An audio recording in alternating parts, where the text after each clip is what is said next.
В эти дни в Москве проходит общероссийский форум «Государственная и национальная политика России в контексте конституционных прав и гарантий граждан». В его работе участвуют делегаты из большей половины субъектов Российской Федерации, в том числе из Якутии. О работе форума расскажет Наталья Сазонова. Примечательно, что общероссийский форум, на который прибыли представители 58 субъектов Федерации, открылся в День Конституции. Этот важнейший для государства документ является прочным фундаментом для развития нашего демократического общества, было отмечено с трибуны форума.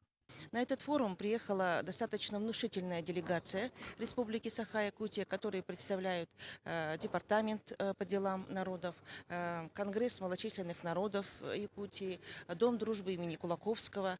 Я присутствую от Ассамблеи народов Республики Саха-Якутия и являюсь народным депутатом парламента Якутии.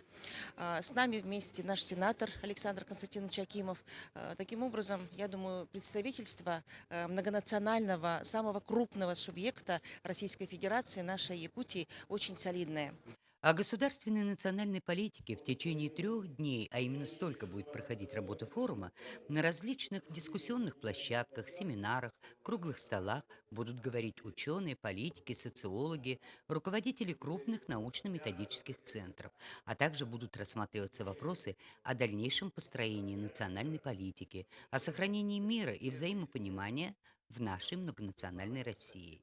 Направление работы мы будем рассматривать с точки зрения уже реализации принятой стратегии национальной политики в Российской Федерации. Это основной документ, который на сегодня у нас должен быть настольной книгой, как и для органов государственной власти, так и представителей общественности, ученого сообщества, для того, чтобы претворить его основные идеи в жизнь.